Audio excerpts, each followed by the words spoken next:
Soon as you get somebody's email, sorry, soon as you get, it's not email anymore, is it? Soon as you get somebody's phone number. I remember there was a scholar that was visiting from India, and I gave him my phone number. He asked for my phone number. I gave it to him. And immediately, that evening or the next morning, I start getting these forwards. It's got nothing to do with me. They are generally decent things, but they're just forwards. I get enough forwards already. People put you in groups. So immediately I wrote him a message. This is my standard message. Sheikh, whatever, please unsubscribe me. I receive too much. I can't keep up. Please unsubscribe. Generally, most people unsubscribe you. And then after a few months, they put you back on for some reason. Right? It's just awful. That's one aspect. Number two, don't sign anybody up without telling them. Right? Unless you know it's your friend or something. The default is do not sign people up because you're spamming them. Spamming, you might say, what's wrong with spamming? Technically speaking, religiously speaking, I'm not doing anything to them. They got a phone. They can delete it if they want. But have you seen that people have limited memories on their phone? And a lot of people, even if you've got 64 gigabytes on your phone, eventually it gets stuffed up and then you have to start cleaning it up. As soon as I get a message and I need to look at the image, I don't have automatic download. I don't let it automatically down. Otherwise, you just have everything on your phone. I download only what I want. As soon as I've seen it and I don't want to keep it, vast majority of things, I will delete it straight away. Just the way to keep your phone clean, right? As much as you can. There's things that always escape. But you are inconveniencing somebody. And if they feel bad that, hey man, this guy sent this again. This guy sent this again. He sent me this message. Don't you have a feeling for people? Right? Do you think just everybody loves to get stuff like you because they want to gossip? Everybody's a gossip or something? Like, think about other people. Put yourself in their place. If you don't mind, that doesn't mean other people don't mind either. Don't forward things to people. And then on top of that, okay, if you're on a group which the nature of which is that you do forward things on, right? And if you happen to be on the group, you're going to get all those forwards, right? Then it's up to you whether you want to leave or not. Even in that case, forwarding on to groups, don't just forward everything that comes by, because there's a very important hadith which says that the Prophet ﷺ said that it is sufficient for a person to be considered a liar, right? كَفَى بِالْمَرْءِ كَذِبًا أَنْ يُحَدِّثَ بِكُلِّ مَا سَمِعَ, that they just speak everything, they just say everything that they hear. And that's essentially what you're doing. There are some people who just look at the title of a topic or of a forward of an article and they just forward it on. Almost like, I am the radio, I must tell you everything. I am a talk show host, I must reveal everything to you. People have that attitude, and if you are one of those, then please recognize it for yourself, because you are really inconveniencing a lot of other people. I've had several emails from people telling me, you need to speak about this topic. I don't know how far this is going to get, right?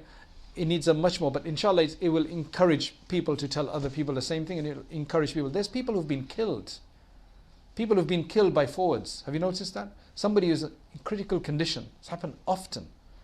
Somebody who's in critical condition, somebody thought they've died or assumed they've died because of the message they get, and suddenly the whole world thinks they're dead. And suddenly you get another clarification in your message a few minutes later saying, no, they're just in critical condition. People have died like this because people are conflating things. They're not reading properly. People just forward on like crazy. Even if they feel doubtful about something, or even if they're not doubtful, they just look at it and they forward it. That is just very, very, very wrong. And it says that eventually what's going to happen is there's a lot of stuff out there about ingredient lists, right? About so-and-so product is haram. There are some fake news videos and articles. There are a number of memes and other things that are just completely false. And you look at that and you're so naive that you just forward it on, thinking it's going to benefit somebody else. And it causes haraj, it causes inconvenience, it causes harm, it causes a person to waste their time. Do you want to be the cause of people wasting their time? One is this. There's another hadith which says that كل كلام ابن آدم عليه لا له إلا ذكر الله وما والاه ذكر أو عالم أو متعلم. Everything that a human speaks, everything that you utter is going to be accounted for. It's going to be a burden upon you. That's the default stage. Then Allah makes a few exceptions. Except remembrance of Allah. Okay, that was remembrance. Okay, let's exempt that. So it starts off with you're guilty for everything you say. Okay, if that's dhikr of Allah, okay. Anything close, that's like dhikr of Allah, okay. you are teaching knowledge or you are studying knowledge, okay, that's exempt. Everything else you could be accounted for. So if you are, by forwarding something, you're essentially speaking. That's the way I look at it. It's a khitab. It's a form of an address to somebody else. So one, you've already said it. You've done the wrong you've done the wrong deed. You've done a accountable deed. Now number two, it's gotten to 50 people on your group, and 30 of them have been inconvenienced by it. What has happened to you now? Shouldn't that come back to us? If I've sent messages to 50 people and 30 people have been inconvenienced by it, which is the majority, right, then aren't I going to be more accountable now for all of those people I've inconvenienced? They didn't ask me. They didn't agree to put me on them. And finally, the last point is, I think it's a violation of somebody's property, somebody's privacy rather, to take their video or their picture and put it out. You are taking somebody's picture and putting it out there. Of course, if they're a public profile, right, and they want to be pictured, like some of these guys online, some of these stars and everything, that's a different story. They're there to be pictured, to be videoed and photographed. But the majority of people know, and a lot of the pictures we may take of somebody else's are probably in compromising positions. Right? You saw them sleeping at work or picking their nose or whatever the case is, or eating. I just think, I don't think I even have any doubt that unless you're in an absolute public space where it's known you will be photographed, like by signs. When you go into a shop, if they're going to video, they have to tell you. Audio, if you record somebody in a conversation privately without telling them, I don't think it's admissible in court, right, as far as I've been told. So if that's all the case, why should it be valid and permissible to take somebody's picture and then put it out there? Especially if it's haram to start with. But even if it's a friend of yours, and unless you know he's fine with it or this is an acceptable, tolerable joke, then why should it be?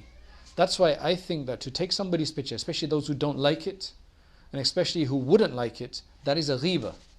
Because ghiba is defined as mentioning your brother, you mentioning your brother or sister with something that they dislike. So you are essentially sending a photograph, which is a modern form of communication. Photograph speaks louder than words. So it's a communication. I'm taking your picture and sending it forward.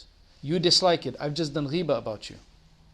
And if it's in a comprising position, that picture can never be reined in again. That is out there somewhere that you can tell the people on your list, can you please delete that? How do you know they would have deleted it? How do you know they would have deleted it? Extremely difficult. You don't want to be, you know what? My default state is that I don't forward anything. The only time that I will forward is a few things which I, to the best of my judgment, feel that it is going to be beneficial. And I think that should be the policy. Do not forward things unless you feel with the best of your judgment that it's going to be beneficial to somebody else. Or you need to tell somebody something else. Otherwise, just don't do it. Because we got enough out there. It's a massive drain of resources. A lot of, at the end of the day, it has to travel on the World Wide Web. It has to travel through the internet. It has to travel through something. And at the end of the day, it's just all waste. It's like wasting water. These are resources. We don't see it as much, but when you go to other countries where I have been, where you've had to buy a SIM card and you have to buy, 500 megabytes for 20 pounds, 500 megabytes for 20 pounds, right? And then you're careful about what you do. Then you turn off everything. Here it seems all free. At the end of the day, somebody's paying for it. Somebody's being persecuted. Somebody's being oppressed to give us what we have. I mean, it's really sad. Something's happening somewhere. You think we're living in a real world? You think all the money in this country is actually real? We're in a massive bubble. We're living of other people. Allah Ta'ala protect us. I don't know when it's going to burst, but the economy is, it's a massive empty bubble. So Allah subhanahu wa ta'ala help us to understand this. Wa akhiru da'wana anil hamdulillahi rabbil alameen.